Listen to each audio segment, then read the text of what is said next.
Bonjour à tous et à toutes, donc aujourd'hui on se retrouve pour une vidéo qui n'était pas spécialement prévue, que j'ai pas l'intention de faire, parce qu'en fait tout simplement je n'ai pas de chronique à vous présenter. Euh, en fait je fais un mini débrief. Janvier ça a été psychologiquement très compliqué. Vous allez me dire livre, t'es pas la seule, je sais, mais c'est juste pour vous expliquer pourquoi il n'y a pas de chronique, il risque pas d'avoir de chronique. Ces temps-ci je lis mais j'arrive pas à me plonger pleinement dedans. C'est des livres que j'aime lire actuellement, je trouve ça, ils sont plutôt sympas. Le truc, c'est que là, ces temps-ci, psychologiquement parlant, c'est devenu très compliqué. J'ai perdu toute motivation. Et il y a d'autres facteurs qui font que psychologiquement, c'est compliqué. Euh, voilà, quand vous faites des vidéos et que votre nombre de vues baisse, je sais pourquoi le nombre de vidéos. J'ai une idée, mais je suis pas vous, donc j'en sais rien. Donc c'est très très compliqué. Donc déjà d'une ça, le fait que tu vois ton nombre de vues sous tes vidéos qui n'augmente pas, ou qui, enfin, que mon nombre de vidéos n'augmente, mon nombre de vues stagne, me pose pas de problème, au contraire ça fait plaisir. Par contre qui baisse, je vous promets ça fout un peu le moral à mal parce qu'on se dit ouais en fait mes vidéos ne me plaisent pas, n'attirent pas, etc. Et je fais également des live with me sur Twitch pour un peu me motiver et tout. Mais en fait, ouais, quand vous faites ces lives dans le vide, je vous promets que ça me met un peu de plomb dans l'aile aussi. Euh, donc voilà, c'est vrai que ça me fait perdre un peu une forme de motivation d'être vraiment seule à lire. Bah oui, je lis mes livres toute seule, vous allez me dire. Mais ce truc de se dire que je lis pas en même temps que d'autres personnes. Pour moi, quand je lis d'autres. Je fais des lives, par exemple, où il y a des lives Pomodoro ou autres, ou d'autres lives with me. J'aime beaucoup parce que ça met un petit peu un petit boost où on avance chacun dans nos lectures. Pas spécialement dans la lecture commune. Mais en fait, là, le fait que je sois vraiment toute seule et que j'ai pas vraiment des gens à qui papoter à l'instant T, enfin à certains instants, pardon, pas forcément à un instant donné, c'est assez compliqué. Mais là, j'essaie de faire en sorte que pour février, à partir de février, je commence vraiment à m'y mettre. Là aujourd'hui, je viens donc vous présenter 13 livres en format papier euh, que j'aurais envie de lire, en tout cas en 2026. Alors, en 2025, j'ai lu 41 livres, j'espère en lire autant. Donc c'est pour ça que je n'ai pas 41 livres à vous présenter. Ces livres-là, il se peut que je vous les présente pas cette année. C'est fort probable que je ne pas que je vous les présente pas cette année. Ou que je vous en présente plein d'autres. Voilà, le premier cas, c'est que en termes de contexte, j'ai pas accès à tous mes livres, comme vous pouvez le voir. Pourquoi je vous la fais très vite. J'habite chez mes parents depuis quelques années maintenant. J'ai vu 14 ans d'âge, je suis revenue en Sarthe. Actuellement, en termes d'emploi, c'est très compliqué. J'ai tellement. Enfin, j'ai pas un contrat qui me permet, en l'occurrence, de payer un loyer. Peu importe le loyer et tout. Donc, j'ai pas accès à mes bibliothèques comme je le voudrais. C'est-à-dire, par exemple, vous les mettre en fond, d'avoir accès à tous les livres d'un coup, c'est très compliqué. J'espère que ça arrangera en 2026. Un de mes gros objectifs, c'est de pouvoir trouver un contrat qui me permette financièrement de pouvoir louer quelque chose et d'avoir enfin mon petit chez moi. Oui, j'ai déjà eu des apparts dans l'année par le passé, mais bon, c'était. J'ai bougé, etc. Donc, c'est plus trop le cas maintenant, mais j'espère que ça changera. Euh, mais en tout cas, voilà, je vous présente donc 13 livres. Il y en a certains qui ont été commencés et que j'espère pouvoir les terminer en 2026, d'autres que j'ai pas lus ou que j'ai lu notamment le tome 1. Donc là, c'est à peu près comme je disais 13 livres.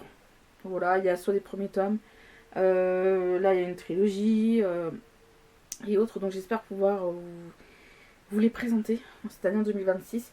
Donc n'hésitez pas à me soutenir en regardant mes vues dans leur totalité, en me laissant un commentaire, un petit j'aime, ça fait toujours du bien. Ça fait un peu du bien moi parce qu'on dit au moins ce que je fais ne tombe pas dans les tréfonds de YouTube. Là, je vous dis 13 livres, mais il n'y en a que 11 que je vais pouvoir vous présenter à la main.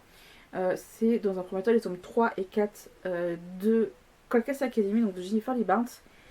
Je sais qu'il sort cette année parce que c'était indiqué dans le tome 2 de Cold Case Academy comme quoi ils paraîtront cette année. J'ai hâte de les lire, franchement, de retrouver Casey et ses camarades, de voir sur quelles enquêtes ils vont être amenés tout en se formant. Je vous mettrai les chroniques des tomes 1 et 2 de Cold Case Academy en barre d'infos. Alors je dis 13, mais je me rends compte d'un tome. Alors le truc c'est que je sais pas s'il sort cette année. C'est la suite de The Contest Game et Grace Rivals. J'ai plus la couverture. Je vous la mettrai quand même à l'image. Je crois qu'il n'est pas encore publié aux US. Donc je suis pas très sûre qu'il sortira peut-être cette année. Donc lui c'est vraiment en mode potentiellement s'il sort cette année ou pas du tout, on verra bien. Ensuite lui je l'avais commencé, j'en suis à un bon tiers. J'aime bien. Je suis pas sûre que je lirai la suite. C'est La Malédiction des Dragon's Bloat. Donc le tome 1, ce tome-ci, c'est Le Château. C'était pas indiqué en bas, donc ça, voilà, Le Château. Euh, donc il était aussi sur Michel Lafon. Je crois que j'ai dû voir 7 ou 8 tomes. Je suis en mode, ça qui me fait peur. Voilà, il y a 5, 7 tomes. J'ai eu le premier tome, là je suis en train de le premier tome, bref, donc je sais pas que ça vous en est tout simplement. J'ai eu du mal avec les études qui lèvent à pas terminer. Donc c'est pour ça que j'ai pas lu tous les romans d'Alain Robillard. Et pareil, Ange, je les ai pas terminés parce que ça devenait du grand n'importe quoi. Pour moi, j'ai l'impression qu'on me perdait. Mais là, dans ce tome-ci, c'est donc perdu dans un brouillard londonien, Samuel Anderson échoue devant les grilles d'un mystérieux manoir. Très vite, il comprend que ce n'est pas un lieu ordinaire. Le feu de cheminée s'éteint jamais. Le portail s'éloigne dès qu'on tente de s'approcher. Et dans un immense couloir sont alignées 46 étranges portes, toutes fermées à clé. Plus bizarre encore, le manoir est occupé par les ancêtres de Samuel. Pire, ces spectres sont privés de repos à cause d'une malédiction jetée sur la famille, les Dragon's Boats. Voilà. Donc j'ai bien de voir où ça va emmener la suite. J'ai lu la moitié, je vais voir à peu près si je reprends le début ou pas. C'est écrit assez gros, donc on verra ce que ça a donné. Voilà. Anne Robert, c'est comme je vous disais dans mes vidéos sur mes cadeaux d'anniversaire de Noël. Sans elle, vous n'auriez pas cette chaîne YouTube. Alors lui, je pense c'est très rapidement un livre que je vais vous présenter prochainement parce qu'il ne reste quand même pas un quart. C'est Frankenstein de Mary Shelley, donc là aux éditions Monsieur Toussaint, l'ouverture. Voilà, je pense que tout le monde connaît ce grand classique de ce scientifique donc du nom de Victor Frankenstein qui va créer sa créature, tout simplement. Et tout le récit, tout ce qui va en suivre en termes de... Voilà, de ces créatures que tout le monde connaît. Alors oui, ça fait un moment que je prends grave le temps de le lire et pourtant, voilà, j'ai aimé les 3 premiers tomes. C'est le tome 4 de Castel-Villerquin, donc L'étoffe du temps, de Nathalie Pivert-Chalon aux éditions Panthéon. Donc en fait, je vais juste vous parler du tome 1. Dans le tome 1, on va suivre... donc en fait, on va suivre dans le premier tome... Alors je parle que du premier tome, parce que vu que c'est un tome 4, c'est plus simple. On va suivre Margot qui décide de quitter la vie parisienne qui ne lui convient plus. Elle est enseignante et elle se retrouve à devenir enseignante dans un petit village un petit village de Normandie, pardon, du nom de Villorquin. Et s'installe en même temps dans cette famille, la famille Devon. Alan et ses enfants, dans un premier lieu, ses enfants, donc Juliette et Marc, donc en anglais, ainsi que Louison, donc leur gouvernante. Alan les rejoint plus tard, c'est un scientifique qui a perdu quelques années plus tôt sa femme, donc il n'est pas père solo, et en fait, Marc va se faire un copain, qui est Nicolas, qui vit dans le village depuis longtemps, et ils vont se rendre compte qu'il y a un secret enfoui sous le castel, donc le château où habitent Marc, sa sœur et leur gouvernante, et avec l'aide de Margot, donc l'enseignante, ils vont aller à la recherche de ce secret que cache le castel. Et évidemment là on est quelques années plus tard, donc voilà, j'ai hâte de le terminer, j'ai hâte de vous en parler. Dans tous les cas, je vous ai fait les chroniques tome 1, 2, 3. Alors je vous parle que du tome 1 parce qu'évidemment si je vous parle du tome 4, vous savez pas de quoi je parle, tout simplement. Et je vais pas vous spoiler le tome 4 si vous n'avez pas lu les 3 premiers tomes. Donc voilà, j'ai hâte de le terminer pour vous le lire. Lui aussi je l'ai commencé, mais je pense que je vais peut-être le relire du début, parce que j'ai pas noté la page, enfin bref. C'est Prospérine Virgelos, aux éditions Rivka. Je vais vous lire le résumé, parce que pour là ce sera beaucoup plus simple. À demi-mot, petite bourgade sans histoire, reposant sur un manuscrit inachevé, les habitants polissent et réparent les lettres tout au long de l'année.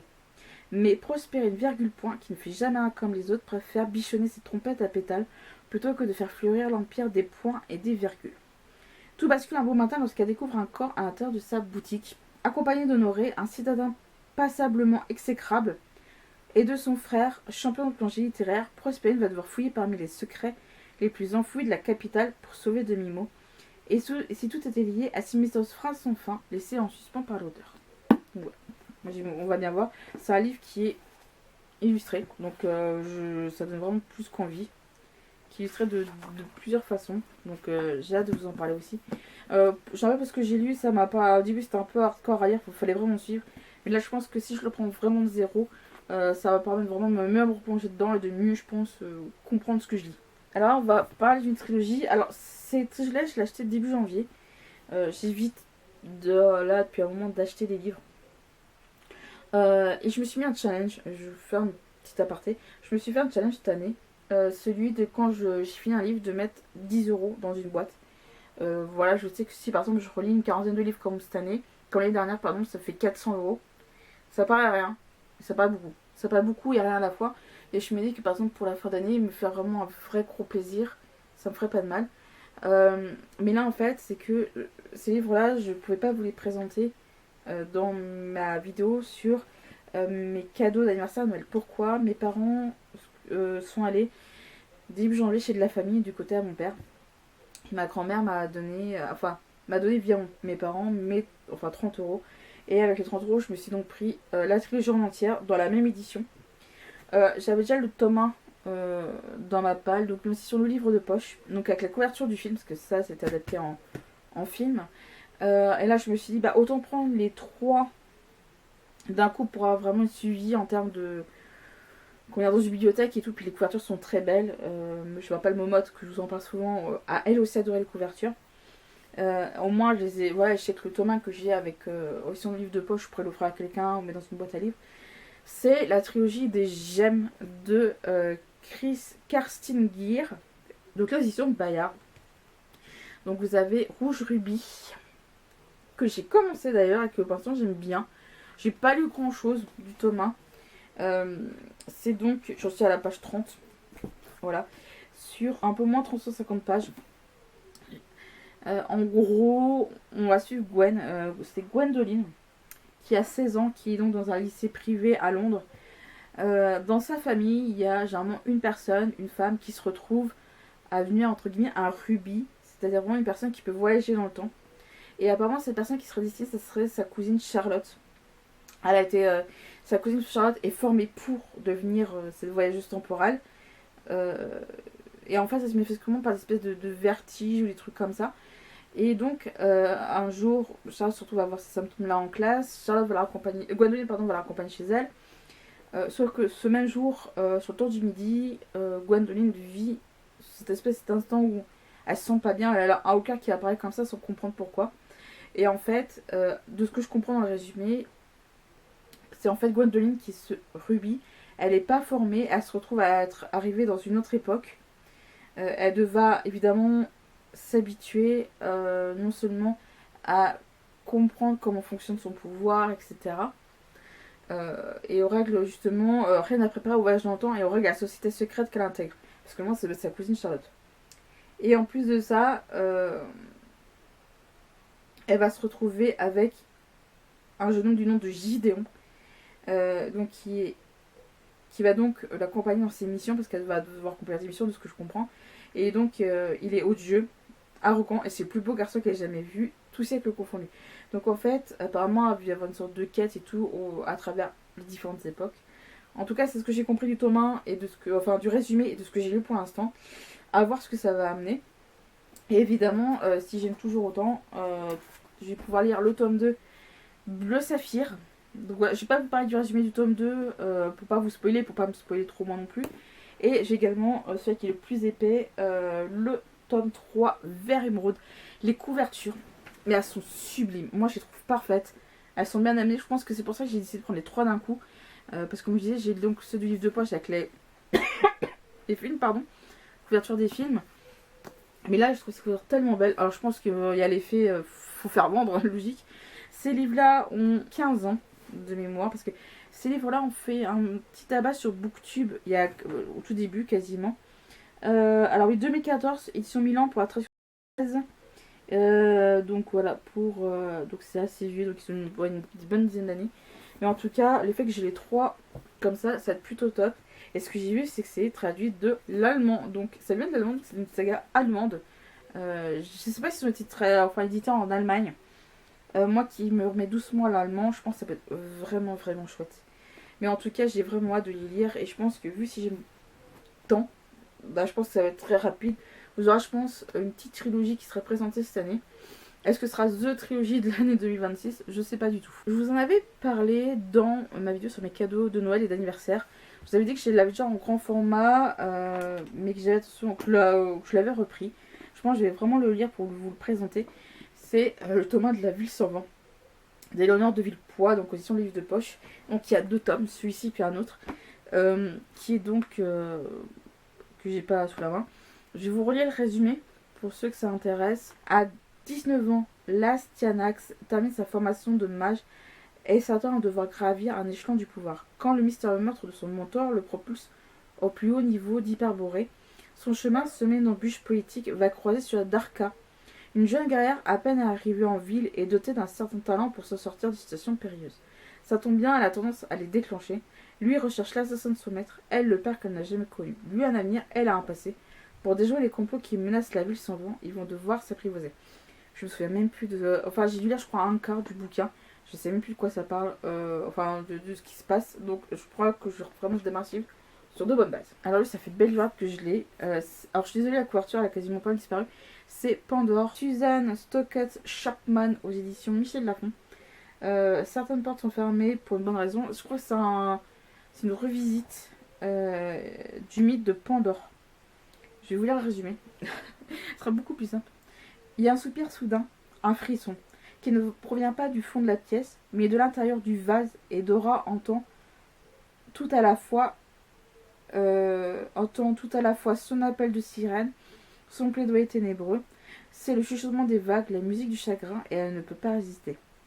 Londres, 1799, Pandora Blake, créatrice de joaillerie en devenir, vit avec son oncle Ezakia, être vénal et sans scrupule. Il n'a pas hésité à s'approprier le prestigieux magasin d'antiquités de son frère défunt pour le transformer en bazar de contrefaçon.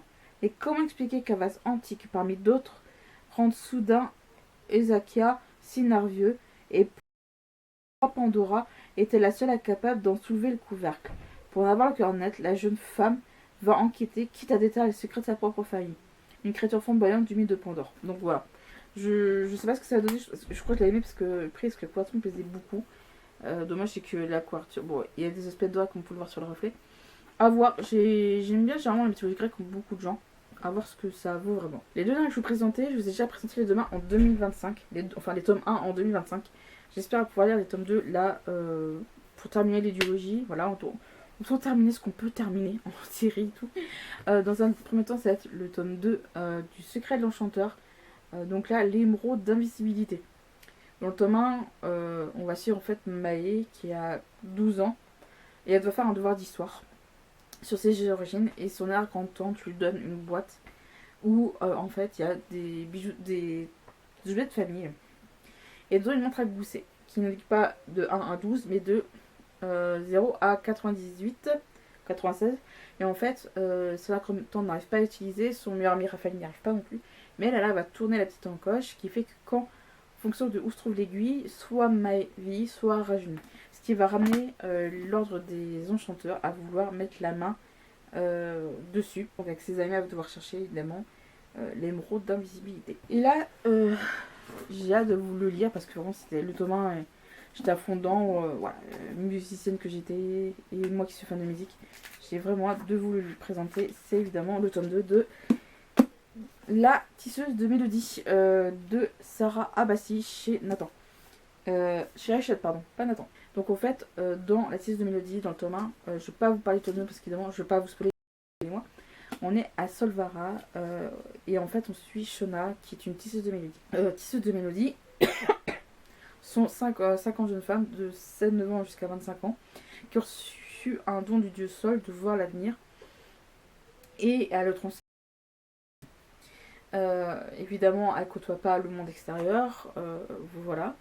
Et en fait, un jour, Shona va croiser Alistair, qui en fait est là pour les fêtes septentrionales.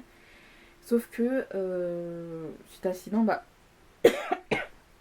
Shona va croiser le regard d'Alistair, va voir son avenir à elle en train de tuer le roi et avec ce jeune Alistair à ses côtés. Et donc Shona va fuir et elle va se retrouver à devoir coopérer avec Alistair pour changer son destin et celui également d'Alistair. Et donc il y a plein d'autres petits rebondissements. Et j'ai vraiment de lire le tome 2 parce que là, j'ai vraiment de savoir comment ça se finit cette histoire. Parce que ça se termine d'une façon où on a toutes les infos qu'on veut. Vraiment, on se trouve avec quasiment très très peu de questionnements, voire plus du tout. Et ce qui permet, je pense, pour le tome 2 de démarrer sur des bases saines, entre guillemets, tranquillement. Donc au moins, j'ai hâte de lire ce tome-ci. Toujours si magnifique. Et là, la couverture, elle est évidemment cette fois-ci toute blanche beige. Avec toujours des belles. Mais en tout cas, voilà, j'ai vraiment hâte de lire ce tome 2. Moi qui suis passionnée de musique, ça tombe plutôt bien, comme je vous le disais. Ma vidéo sur mes envies de lecture de 2026 est terminée. J'espère qu'elle vous a plu. Comme je vous dis, ça va être très modulable. Soit je ne en lirai peut-être pas tous, soit je vais lire cela. Évidemment, il y aura d'autres livres qui vont arriver. J'espère qu'elle vous a plu. N'hésitez pas à la partager, à liker, à laisser un petit commentaire. Et sur ce, je vous dis donc à la prochaine.